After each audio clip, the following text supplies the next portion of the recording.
Barakatah Yahweh, Barakatah Shai, Barakatah Yahweh, Barakatah Shai, Barakatah Yahweh, Ba'ashem, Yahushai, Ba'ashem, Kakadash, Barakatam, double honors and salutations to the elders and apostles, bishops, deacons, Akim Akwet, Great Muston, Akim throughout the four corners of the earth, holding on in sincerity and in truth to the testimony of the Lord Amashak Yahushua, sincerity and truth. This Brahman Asha DC camp. Short lesson for the hopeful elect. I hope this lesson edifies because, the more you meditate upon the scriptures, the more the Lord reveals unto you. All right.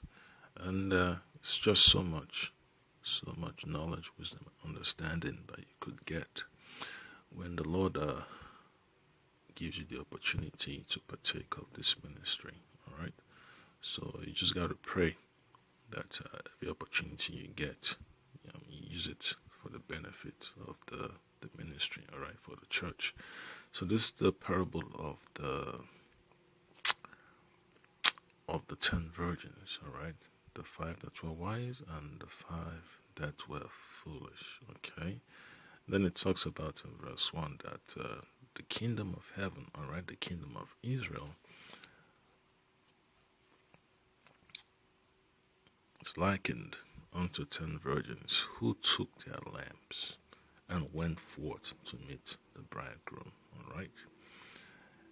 And 5 of them were wise, and 5 of them were foolish.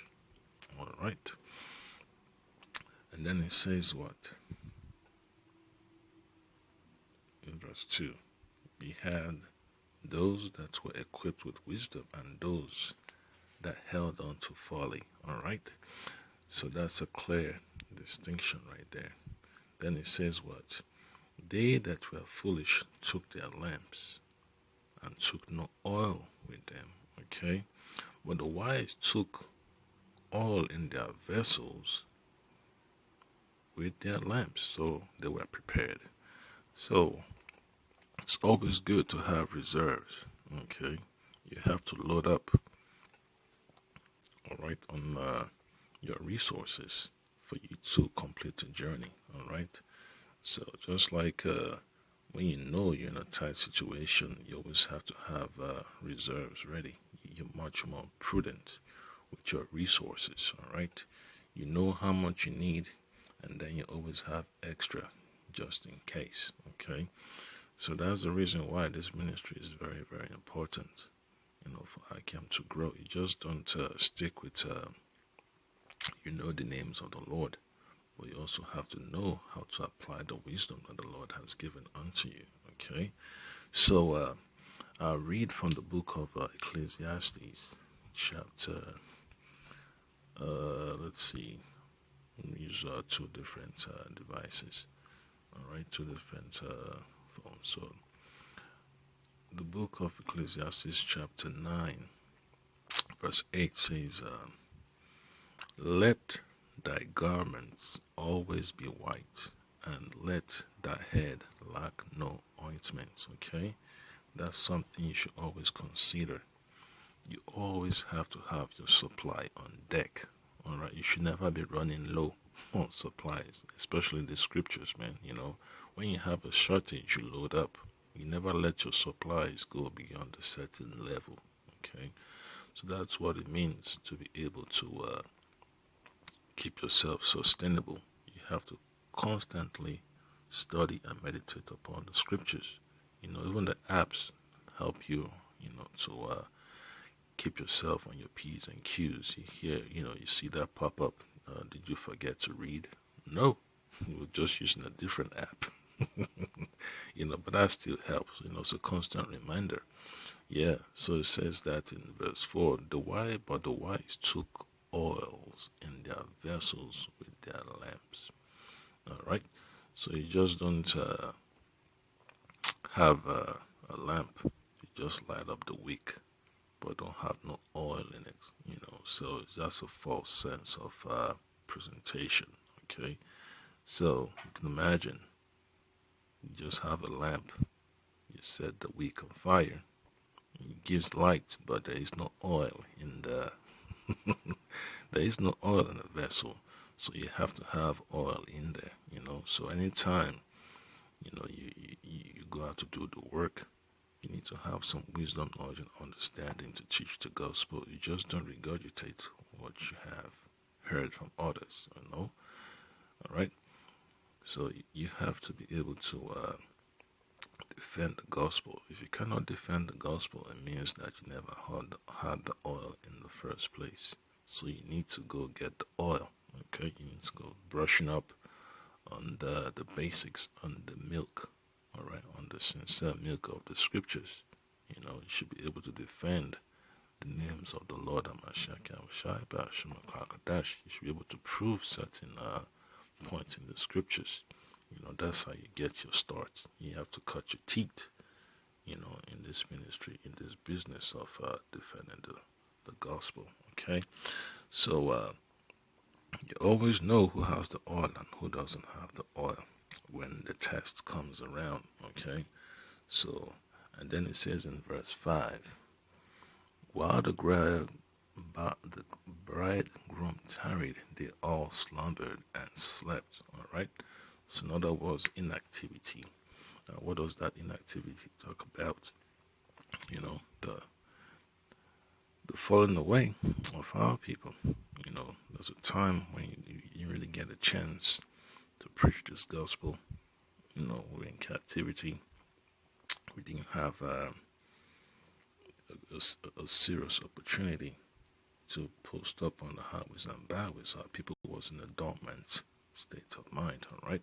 So let me just get one more precept from the book of Ecclesiastes, chapter 10, verse 1. It says, dead flies cause the ointment of the apothecary to send forth a stinking savor, so that a little folly him that is in reputation for wisdom and honor. So since the Lord, called our people by his name, Israel, you know what folly does. It makes our people detestable. It makes our people abominable unto the Lord. When you have a wise and understanding people, and then your folly is becoming a tradition, it makes the Lord furious. All right, it causes the Lord to be angry. All right, so it's just that simple. So let me get another precept from the book of Proverbs. Proverbs chapter 24 and 10. This is what it says. It says, if thou faint in the day of adversity, thy strength is small. Okay, so when that test comes around, you should be able to know exactly what the outcome will be based on the work you've put in, based on your belief in the Lord, based on your faith. All right. So here's another precept you also need to look into. Isaiah chapter 30, verse 20. It says this, and though the Lord give you the bread of adversity and the water of affliction, yet shall not thy teachers be removed into a corner any more, but thine eyes shall see thy teachers. Okay? And then verse 21 says, and thine ears shall hear a word behind thee, saying, this is the way, walk ye in it. When ye turn to the right hand, and when you turn to the left. So remember that. So when the wise hear these words and they hold on to it, what do you expect to happen?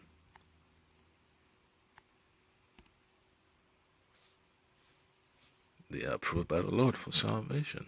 They are approved of the bridegroom. All right, they are basically doing what they are expected to do. So what does it say? The teachers are there to put forth the word. So you as a student, you as a disciple of the gospel, you have to hold on to the lessons that are being taught. All right, you've been through the adversity. You've been through the ups and downs of persecution and ridicule. So now it's time for you to grow, so you don't just get comfortable and depressed and ignore the opportunity to grow. That's the reason why the Lord Hamashiach Yahushua always talk about the mustard seed, all right? The mustard seed. Faith as a mustard seed. You have to always keep that saying with you, okay? Yeah, so conditions may not be favorable to plant the seed, but you still have to plant it anyway, all right? It's that simple. Yeah, you still have to plant it anyway. And when you get a chance to water it, you water it, but do not, how you say it, give an excuse not to plant. You have to sow the seed, all right? When you get opportunity to water it, little drops here and there, little drops here and there. Yeah, you gotta find find a location that's easy for you to get it done, and then that's it. You have to be wise as a serpent and harmless as a dove. All right, that's one of those mindsets you need to have as a laborer. Okay, yeah, you don't want to lose that mustard seed, so you find a suitable location. It might not be the perfect conditions on the outside, but as long as you have a location that you know that you can manage, you still have to go ahead and do it until the dust settles. Okay, so that's what this ministry is all about. So you go to the book of Ephesians. Okay, Ephesians chapter 6, and you look at verse 13 to 16. It says, "Wherefore take unto you the whole armor of Yahweh, that ye may be able to withstand in the evil day, and having done all to stand." So that's exactly what is required. All right, in this ministry, you have to put forth an effort to be able to stand up against the wiles of the enemy. All right, to prevent your salvation. All right, the enemy preventing your salvation, you have to be able to resist them with the knowledge, wisdom, and understanding that's made available to you. All right, whatever is made available to you in this ministry is what you use. All right, you can't use a false doctrine to protect yourself. All right.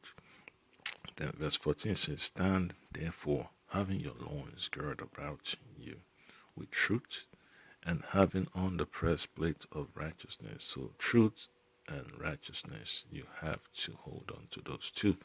All right. So truth is based on faith. All right. And whatever facts you also have, hey, that's a plus. Okay. And then it says in verse 15, "And your feet shall be the preparation of the gospel of peace, above all, taking the shield of faith, wherewithal ye shall be able to quench all the fiery darts of the wicked." So it's that clear. Okay.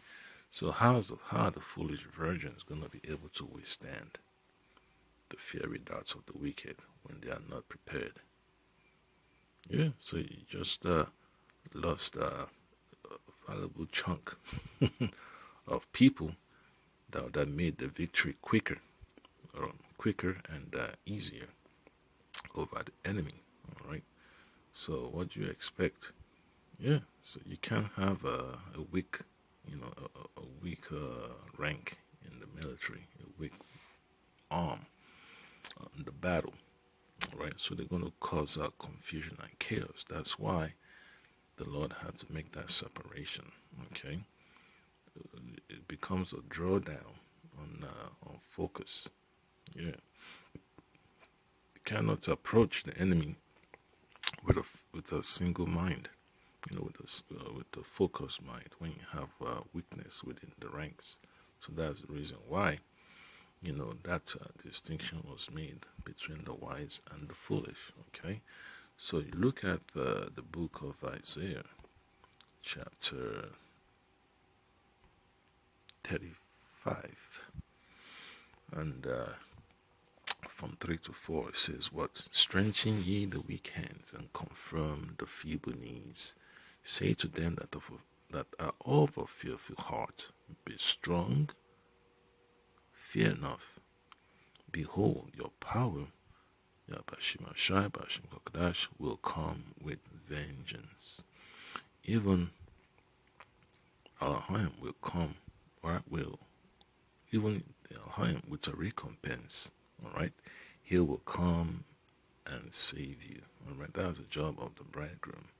And that's all we're looking for. Then verse 5 says, then the eyes of the blind shall be opened, and the ears of the deaf shall be unstopped. So you just have to stick, with that plan for the bridegroom, to return and bring forth righteousness, all right, to his servants, the prophets, all right. So let's get another precept. This is from the book of Psalms, chapter 9, verse 9. This is what it says. It says, the Lord will be a refuge for the oppressed, a refuge in times of trouble. That's that clear, okay? And verse 10 says, and they that know thy name will put their trust in thee. For thou, O Lord Yahweh, hast not forsaken them that seek thee. What else can we say about that? Yeah, it's already clear, okay? It's already clear who is seeking the Lord sincerely and who is not. And look at the book of Job, chapter 5 and 19. It says what? He shall deliver thee in 6 troubles, yea, in 7 there shall no evil touch thee. Okay? So when you have this wisdom, knowledge, and understanding, in other words, you have the oil, you're able to make it through the troubles. Okay? So when you don't have, the necessary spiritual resources, how are you going to make it? How are you going to qualify to get to the rallying point spiritually? The spiritual rallying point. How are you going to have the strength and the courage to get there? So that's why the foolish had to be left behind. Okay, so is that clear? You have to have the resources to move you through each stage of this ministry, of this gospel, all right, of this experience, of this journey, all right. You need to have the resources to complete the journey, to get to the extraction point, all right. That's all it is, the spiritual extraction point. You have to be prepared to get to that level, okay. So what else do we have? Look in the book of Proverbs chapter 11, verse 6. Here's what it says. It says, the righteousness of the upright shall deliver them, but transgressors shall be taken away in their own naughtiness. So it's a upright thing. It's a righteous thing, to set yourself up for deliverance, all right? And when you have 2/3 that are just, can't make up their mind, all right? Can't make up their mind when it concerns their salvation, okay? So you just have to stick with what's best for the ministry. Salvation, all right? You're doing the work so you can be delivered, okay, in that time of our salvation, which we are getting closer and closer to, okay? So what else do we have? Look into the book of James, all right, the book of James chapter 1, verse 21. It says, wherefore lay apart all filthiness and superfluity of naughtiness, and receive with meekness the engrafted word, which is able to save your souls. Yep. So what can you say about the wise and the foolish virgins? Okay. Now you know who laid apart, lay apart of, the filthiness and the superfluity of naughtiness. All right. All right. So now you know. Okay. Now you know who was righteous inwardly, and who did not have the element of righteousness within them. Okay. Yeah, tells you clearly. Once you have the engrafted word, that's all. That's all, man. The engrafted word represents the oil. Okay, so you have to consider this as words of wisdom. Receive with meekness the engrafted word, which is able to save your souls. All right, you cannot replace the oil with something else and think salvation will come to deliver you. You can't do that. You have to use the right type of resource that the Lord has already prescribed. Okay, that's that clear. The oil that the Lord Hamashiach Yahushua prescribed cannot be substituted for something else. All right, so you have to stick with the original oil that is prescribed. Okay, so what else do we have? Let's go to the book of Hebrews. Hebrews chapter 4. Look at verses 1 and 2. He says, "Let us therefore fear, lest a promise left us of entering into his rest, any of you should seem to come short of it." Okay, I read one more time. Hebrews chapter 4 verse 1. "Let us therefore fear, lest a promise being left us of entering into his rest, any of you should seem to come short of it." So when you link this with the parable of the 10 virgins, then you know exactly why some fell short and why some were able to excel. All right. Now verse 2 says, "For unto us was the gospel preached, as well as unto them. But the word preached did not profit them, not being mixed with faith in them that heard it." Okay, so that's what it is, man. The foolish did not mix their purpose with faith. They heard the purpose, they knew what the goal was, but they had no faith. That's why that lamp was empty of oil. They didn't have nothing in the reserves. All they had was just a wick and a vessel. Okay, so that's the reason why they failed. A lot of people in this ministry, all they just have is their appearance. Simple garments. Scripture talks about neither shall one have a garment to deceive. All right, so you just have to be fearful. When that time comes for the test, you got to pray that you're found worthy to be delivered. All right, because everybody's gonna go through that straight gate. All right, so let's get one more precept. Luke chapter, actually it's James. Yeah, James chapter 1 verses so like this is the book of James. Chapter 1. Look at verse 5 to 7. It says, "If any of you lack wisdom, let him ask Yahweh Shema Shaba Shema Kakadash, that giveth to all men liberally, and upbraideth not, and it shall be given him.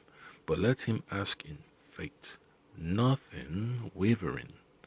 For he that wavereth is like a wave of the sea, driven with the wind and tossed. For let not that man think he shall receive anything of the Lord." Okay, then he hits the nail on the coffin. "A double-minded man is unstable in all his ways." So that's what happened to the foolish virgins, man. They weren't stable in the ministry. They just came for the appearance only instead of the intent. Okay, and now look at this. Verse 6 is, "And at midnight there was a cry made, Behold, the bridegroom cometh, go ye out to meet him. Then all those virgins arose and trimmed their lamps." So why do you trim your lamp? You trim your lamp so you could get better focus. Even when you do a Google search, it tells you the reasons why lamps have to be trimmed, so you don't have all that smokiness, man. You gotta have focus. You want the light to burn brighter, you know. So what's the use having all that wick, and then you have the oil, but then you just splashing smoke all over the place. That's not the reason why you have a lamp. Okay, you have to trim the lamp at the proper time, so you could get the best light as you can. Okay, and then verse 8 says, "And the foolish said unto the wise, Give us of your oil, for our lamps are gone out." And what did the wise say? But the wise answered, saying, Not so, lest there be not enough for us and you. But go ye rather to them that sell and buy for yourselves. So that, in other words, they have to go look for other groups that can give them the knowledge and the understanding of this gospel when the time of the test comes. Okay, so what can you say? Okay, now it says in verse 10, "And while they went to buy, the bridegroom came, and they that were ready went in with him to the marriage, and the door was shut."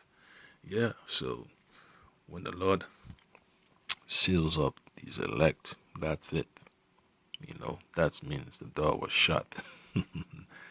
When the elect are sealed, that's it. When it's revealed that the salvation is sure for the group that is worshiping the Lord, Hamashiach Yahushua in sincerity and in truth, then we shall know the outcome, of this ministry. Okay, the signs following. Okay, those that preach the gospel.